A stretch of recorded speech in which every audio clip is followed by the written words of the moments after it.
سعد بن عبادہ کو دیکھو، اس کی غیرت کو دیکھو، اس کی غیرت کو دیکھو کتنا غیرت مند ہے۔ واللہ انی لأغیر من سعد، اللہ کی قسم میں سعد سے زیادہ غیرت مند ہوں، اور اللہ کی قسم اللہ مجھ سے زیادہ غیرت مند ہے۔ جب اس کا بندہ اللہ کے دربار کو چھوڑ کر کسی اور سے اولاد مانگتا ہے، کسی اور کے سامنے سر جھکاتا ہے، کسی اور کے سامنے بیماری کا رونا روتا ہے، کسی کو اپنا دکھڑا سناتا ہے، کسی سے اپنی مرادیں مانگتا ہے، اللہ تبارک و تعالی مجھ سے زیادہ غیرت مند ہے اور اسے یہ بالکل پسند نہیں۔ السمیع العلیم من الشیطان الرجیم من همزه ونفخه ونفثه بسم الله الرحمن الرحيم يا أيها الناس اتقوا ربكم الذي خلقكم من نفس واحدة وخلق منها زوجها وبث منهما رجالا كثيرا ونساء واتقوا الله الذي تساءلون به والأرحام إن الله كان عليكم رقيبا يا أيها الذين آمنوا اتقوا الله حق تقاته ولا تموتن إلا وأنتم مسلمون يا أيها الذين آمنوا اتقوا الله وقولوا قولا سديدا يصلح لكم أعمالكم ويغفر لكم ذنوبكم ومن يطع الله ورسوله فقد فاز فوزا عظيما قال تعالى في القرآن المجيد أعوذ بالله السميع العليم من الشيطان الرجيم وإنك لعلى خلق عظيم۔ اسٹیج پر موجود علماء کرام، مشائخ اعظام، حضرات منتظمین، صدر جلسہ و ناظم جلسہ اور مشارکین حضرات، بڑا خوبصورت موضوع ہے اخلاق حسنہ، یعنی بہترین اخلاق۔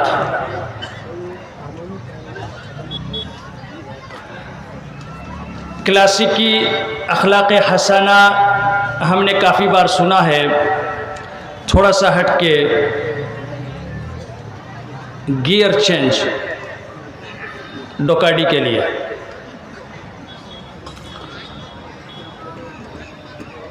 وہ کیوں؟ وہ اس لیے ایک بلڈنگ ہے، ایک مدرسہ یا مسجد ہے، جب وہ تیار ہو جاتا ہے، آخری مرحلے میں ہوتا ہے، چنائی ہو جاتی ہے، چھت ہو جاتا ہے، پلستر ولستر ہو جاتا ہے، لاسٹ میں کام آتا ہے ڈیکوریشن کا۔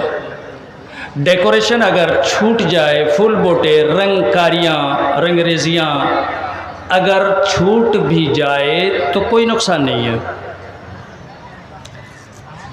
جن اخلاق حسنہ کو اخلاق حسنہ کہہ کے ہم سنتے یا سناتے ہیں یا عام طور پہ سمجھتے ہیں اخلاق حسنہ، وہ ڈیکوریشن ہے، زیادہ تر ایسا ہوتا ہے۔ اور ڈیکوریشن کے بغیر بلڈنگ چل جاتی ہے، گھر چل جاتا ہے، کوئی مسجد وسجد چل جاتے ہیں ڈیکوریشن نہ ہو تو۔ لیکن ڈیکوریشن کا وجود کیا بغیر بلڈنگ کے ہو سکتا ہے؟ بلڈنگ ہے ہی نہیں، ڈیکوریشن ہے۔ ہمارا حال وہی ہے۔ اخلاق کس کو سکھا رہے ہیں؟ پہلے تو ایک انسان چاہیے نا، ایک انسان چاہیے جس انسان کو اخلاق سکھایا جائے۔ اخلاق کیا ہے؟ اخلاق حسنہ کیا ہے؟ ڈیکوریشن ہے۔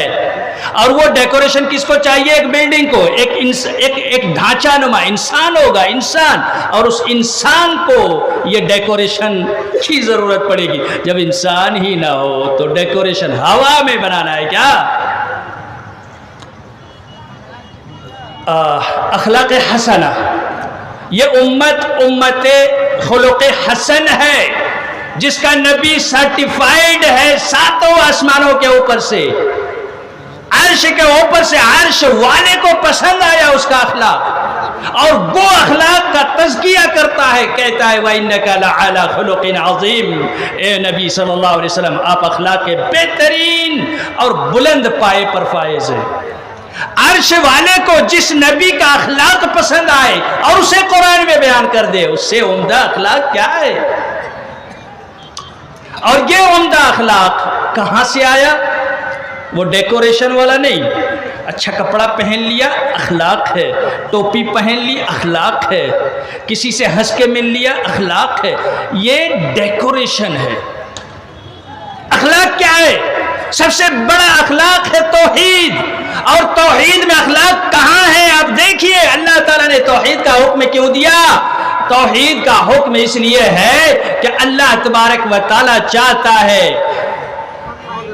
اس کے جو بندے ہیں ان کے درمیان دو رنگی نہ آ جائے۔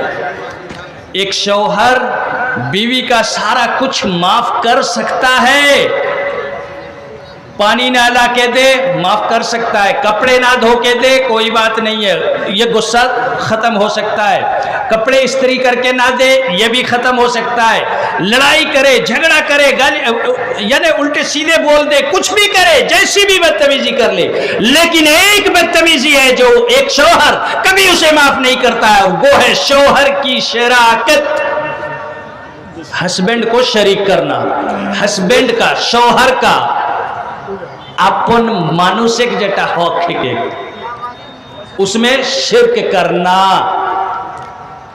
شوہر کو دیکھ کے جیسے ہنسا جاتا ہے کسی اور سے ایسے ہی ہنسنا، شوہر سے جو چیز مانگی جاتی ہے وہ چیز کسی اور سے مانگنا، شوہر سے جس طرح ڈرا جاتا ہے یہ ڈر کسی اور سے کرنا، شوہر کے سامنے جس طرح بن سنور کے کھڑا ہوا جاتا ہے ایسا ہی کسی اور کے سامنے کرنا۔ شوہر کے ساتھ بیڈ اور سریر میں شرکت کرنا یہ بدتمیزی ہے، اور یہ بدتمیزی وہ بدتمیزی ہے جو دنیا کا بدتمیز بھی اسے قبول نہیں کرتا ہے۔ مونیکا لیونسکی دنیا کا بدتمیز، شادی وادی وہ نہیں جانتے، یورپ والے وہ شادی وادی جانتے ہی نہیں ہیں، لیکن ایک انسان جو پوری دنیا کا پریزیڈنٹ رہ چکا، ایک لڑکی کی وجہ سے اس کو اپنی کرسی میں کتنی فضیحت ہوئی آپ نے سنا ہوگا، اور آئے دن اس طرح کی چیزیں سنتے رہتے ہیں، کرسیاں گنوانی پڑتی ہیں لڑکیوں کی وجہ سے۔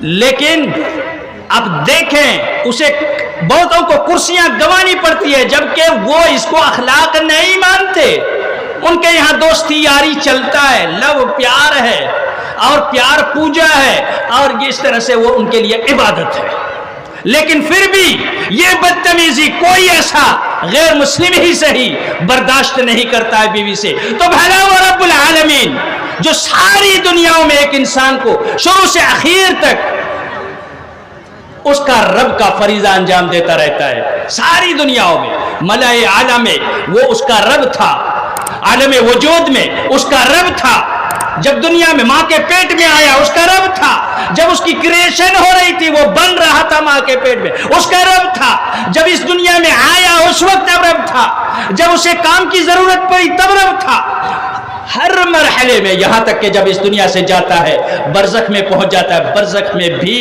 رب کا فریضہ انجام دیتا ہے۔ کون؟ وہ ذات باری جو ساتوں آسمانوں کے اوپر عرش کے پر مستوی ہے، الرحمن علی العرش استوی، کوئی اس کا شریک نہیں، کوئی اس جیسا نہیں، کوئی اس کا کوئی ہمسر نہیں۔ وہ شرک جو ایک آدمی جبکہ بیوی کو پیدا کرنے والا نہیں ہے یہ بدتمیزی برداشت نہیں کرتا، اللہ یہ بدتمیزی کہاں سے برداشت کرے گا؟ توحید کیا ہے؟ یہ اخلاق ہے، خلق حسن ہے، اور اس کا سائیڈ ایفیکٹ کیا ہے؟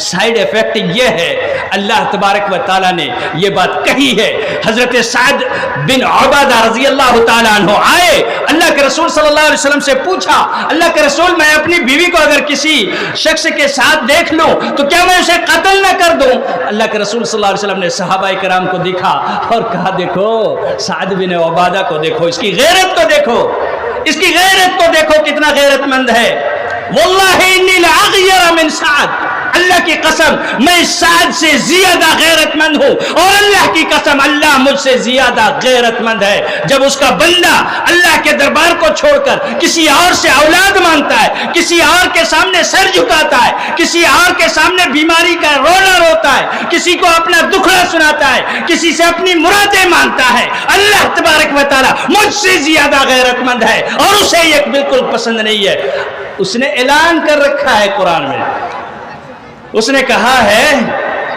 ان اللہ یغفر ما دون ذلک لمن یشاء ان اللہ لا یغفر ان یشرک بہ ویغفر ما دون ذلک لمن یشاء. یہ والا گناہ تو معاف نہیں کرے گا، یہ بدتمیزی معاف نہیں کرے گا. سب سے بڑا اگر اخلاق ہے تو وہ اخلاق کیا ہے؟ اخلاق عقیدہ توحید ہے. اور یہ تو پوچھتے ہیں اخلاق کی ضرورت کہاں ہے، اہمیت کا؟ یہی تو اسلام ہے. اخلاق نام ہے اسلام کا. ایک عبادت مجھے دکھا دیں جس عبادت میں اخلاقی تربیت نہ ہو. ساری عبادتیں نمبر ایک اللہ کی عظمت ثابت کرنے کے لیے، اپنی عبودیت کا اظہار کرنے کے لیے، اور دوسرا جو سب سے بڑا مقصد ہوتا ہے وہ انسان کو انسان کا بچہ بنانے کے لیے، انسان کے اندر انسانیت، اس کے اخلاق کو جگانے کے لیے. آئیے دیکھتے ہیں کہاں کہاں نظر آتا ہے. عقیدہ توحید میں آپ نے دیکھ لیا، اور اس کا سائیڈ ایفیکٹ یہ ہے اللہ تبارک و تعالیٰ نے کہا کہ اگر تم میرے غیرت کو چھیڑو گے، اگر تم میرے غیرت کو پامال کرو گے، میں مجھے چھوڑ کر کسی اور کے سامنے جاؤ گے، یہ بدتمیزی ہے، اور اس بدتمیزی کی سزا میں تمہیں دنیا میں دوں گا. اور دنیا میں یہ سزا دیتا ہے. قاعدہ کلیہ ہے، جس گھر میں عقیدہ توحید میں خلل ہے اللہ تعالیٰ اس کی گھر کی بہو بیٹیوں کو ذلیل کر کے، بازاروں میں نکال کے، پردے سے ہٹا کے، ان کے جسم سے نوچ ڈالتا ہے حجاب کو، ان کی غیرت کو ختم کر دیتا ہے. عقیدہ توحید میں خلل آئی اور اس کی غیرت کا جنازہ نکل جاتا ہے. باپ کے سامنے سے بیٹی کو اس کا بوائے فرینڈ پکڑ کے لے جاتا ہے، اور وہ بے غیرت ہنستا رہتا ہے. بیٹی نے اچھا مرغا پھنسایا ہے. ماں کو بے غیرت بنا دیتا ہے، بیوی کو بے غیرت بنا دیتا ہے، بے غیرت بنا دیتا ہے. یہ اخلاق سب سے اعلیٰ ترین اخلاق ہے، اور وہ عقیدہ توحید. اس کے بعد کیا ہے؟ اسلام کے 5 ارکان ہیں، انہی کو ہم دیکھ لیتے ہیں. اخلاق کہاں ہے؟ میں نے کہا ساری عبادتیں اخلاقی تربیت کے لیے ہیں. عقیدہ توحید کو جان لیا. اسلام کے 5 ارکان، لا الہ الا اللہ، یہی تو ہے عقیدہ توحید. اس میں کہاں پوائنٹ ہے اخلاق کا؟ آپ نے دیکھا. نمبر 2 وَإِقَامِ الصَّلَاةِ، نماز قائم کرنا. نماز جب قائم کرتے ہیں اللہ تبارک و تعالیٰ کیا کہتا ہے؟ ان الصلاۃ تنہا عن الفحشاء والمنکر. نماز تمہیں فحش سے، گندگیوں سے، برائیوں سے روکے گی. یہ اللہ تعالیٰ کا دعویٰ ہے. نماز کا حکم کیوں ہے؟ اللہ کی عظمت، اس کی بڑائی، اس کی کبریائی کا اظہار ہو. ایک بندے کو اپنی عبودیت، اپنا تذلل، اپنا خضوع اظہار کرنے کا موقع ملے عملی طور پر. اور اسی کے ساتھ جو دوسرا سب سے بڑا ٹارگٹ ہے عبادتوں میں اور خاص طور سے نماز میں، وہ کیا ہے؟ تنہا عن الفحشاء والمنکر. یہ نماز تمہیں گندگیوں سے، برائیوں سے، گناہوں سے روکے گی. اور یہی چیز اللہ تبارک و تعالیٰ کہتا ہے دوسری عبادتوں کے بارے میں. نماز ان الصلاۃ تنہا عن الفحشاء والمنکر. جب نماز میں کھڑے ہوتے ہیں اونچ نیچ کا فرق مٹ جاتا ہے. جب نماز میں کھڑے ہوتے ہیں کبر و غرور کا جنازہ نکلتا ہے. جب نماز میں کھڑے ہوتے ہیں غریب اور امیر میں فرق مٹ جاتا ہے. جب نماز میں کھڑے ہوتے ہیں غریب سے غریب آگے بڑھ گیا ہے اور بادشاہ سے بادشاہ پیچھے کھڑا ہے. امام کے بعد ہی اسے رکوع سجود کرنا ہے، اطاعت کرنی ہے. اسی طرح نماز پوری کی پوری عبادت دیکھ لے، A to Z اخلاقی تعلیم ہے، ٹریننگ ہے نماز میں. ایک ہی صف میں کھڑے ہو گئے محمود و ایاز، نہ کوئی بندہ رہا نہ کوئی بندہ نواز. شاعر نے بھی محسوس کیا کہ اس میں اخلاقی پہلو ہے. پہلو نہیں، عبادت کا دوسرا سب سے بڑا مقصد، سب سے بڑا ٹارگٹ یہی ہے. اللہ کہتا ہے ان الصلاۃ تنہا عن الفحشاء والمنکر. کپڑا اچھا پہننا اخلاق وہ ڈیکوریشن ہے، لیکن نماز کو ایسی پڑھنا کہ وہ نماز ہمیں گناہوں سے روکے، ہمیں فحش سے، گندگیوں سے روکے. روکتی ہے ہماری نماز؟ ہاں ڈوکاڈی، کس کی نماز نے روکا ہے؟ کون ہے جو نماز پڑھنے لگا اس نے میوزک سننا چھوڑ دیا ہے؟ کون ہے جس نے واٹس ایپ میں چیٹنگ چھوڑ دی ہے غلط سلط؟ کون ہے جس نے یوٹیوب میں الٹا سیدھا دیکھنا چھوڑ دیا، مووی شووی دیکھنا چھوڑ دیا ہے؟ کون ہے جو کس نے چھوڑ دیا ہے؟ کس نے؟ یہ گندگیاں ہیں، یہ گندگیاں. اور پھر گناہ کے کام اللہ نے کہا یہ کرو، نہیں کریں گے. اللہ نے کہا نہ کرو، کریں گے. یہ گناہ کے کام. تو گناہ کے کام اور گندگیوں کے کام کس نے نماز سے چھوڑا ہے؟ اور اس کا ہم جائزہ لیں گے کہ کیوں ہماری نمازیں ہم سے گناہ اور گندگیاں نہیں ختم کر رہی ہیں. دوسرا تھا توحید میں اخلاق ہے. اسلام کے 5 ارکان میں سے لا الہ الا اللہ سراپا اخلاق. وَإِقَامِ الصَّلَاةِ نماز قائم کرو سراپا اخلاق. نمبر 3 صوم رمضان. ابھی رمضان کا مہینہ گیا, پورے مہینے ہم نے ٹریننگ دی, ہم نے اپنے کو ٹرینڈ کیا. پولیس والے ملٹری والے ٹرینڈ ہوتے ہیں جا کے کسی کیمپ میں, اور ٹرینڈ ہو کے وہ اپنے کام میں لائق بن کے اترتے ہیں, انہیں سروس ملتی ہے, جاب ملتا ہے, اور ایک اچھے ناگرک کا فریضہ انجام دیتے ہیں. ایک اچھے محافظ بن کے وہ ٹرینڈ ہو کے اپنا کام کرتے ہیں اور اچھے سے کرتے ہیں. ہم نے 1 مہینے کا ٹریننگ کورس کیا, اور ٹرینڈ ہو کے ابھی چند روز پہلے ہم باہر نکلے ہیں. اور ہمارا حال کیا ہے؟ آج میں ذکر کر رہا تھا, عید کا چاند نظر آیا, رمضان کا چاند نظر آیا, اسلام ہمارا جاگ گیا, مسجدیں بھر گئیں, تراویح میں صفیں پھول ہو گئیں, اور نہ جانے کیسے کیسے ہمارے بہت سارے اسلامیات کے اعمال دلوں میں جاگ گئے. عید کا چاند نظر آیا اور فجر کی نماز میں مسجدیں خالی ہو گئیں, مسجدیں ویران ہو گئیں. ہمارے روزے نے کون سا کام کیا؟ اللہ تعالیٰ نے کہا تھا کہ روزہ رکھو گے اس سے تمہارے دلوں کی طہارت ہوگی. 3 ٹریننگ اہم ترین ہے جو رمضان نے ہمیں دیا, اور ان تینوں کو ہم سمجھیں گے اگر ٹائم ختم نہ ہوا ہو. ان 3 ٹریننگ جو ہم نے حاصل کیا, ہم جانتے ہی نہیں ہم نے کیا کیا. رمضان آیا, ہم نے کچھ کیا, اور کرنے کے بعد بھی ہمیں پتہ ہی نہیں ہے کہ ہم نے یہ کام کیوں کیا ہے, نہیں جانتے ہیں. 3 کام, 3 ٹریننگ رب ذوالجلال کو ہمیں دینا تھا اور ٹرینڈ کرنا تھا, تاکہ باقی کے 11 مہینے ہم اس طرح سے جی سکیں, اس طرح سے گزار سکیں جس طرح اللہ چاہتا ہے. 3 ٹریننگ. نمبر 1, اللہ تبارک و تعالیٰ نے کہا رمضان کے مہینے میں روزہ رکھو. یا ایھا الذین آمنوا کتب علیکم الصیام کما کتب علی الذین من قبلکم لعلکم تتقون. تمہارے اندر تقوی آئے گا, اس کے لیے روزہ رکھو. بھوکا رکھنا مقصد نہیں ہے, پیاسا رکھنا مقصد نہیں ہے, تمہاری تکلیف یا پریشانی اللہ کو منظور نہیں ہے یا مطلوب نہیں ہے. مطلوب کیا ہے؟ بھوکے پیاسے رہ کے ایک ٹریننگ کرو, ٹرینڈ ہو جاؤ. کیا ٹریننگ؟ اپنے دل کو دھو ڈالو. کس چیز سے دھوئیں اللہ؟ اس کی تفصیل کرتے ہیں اللہ کے رسول صلی اللہ علیہ وسلم, من لم يدع قول الزور والعمل به فليس لله حاجة في ان يضع طعامه وشرابه. بھوکے ہو پیاسے ہو نہیں دیکھنا چاہتا ہے اللہ تعالیٰ. بہت سارے ایسے ہیں جو بھوکے پیاسے نہیں ہیں اور ان کو روزہ کا ثواب مل رہا ہے. بھوکے پیاسے رکھ کے روزہ کا ثواب دینا, یہ اللہ کو صرف یہی مقصد نہیں ہے, بلکہ بھوکا پیاسا رکھ کے دلوں کو دھونا تھا. کن چیزوں سے؟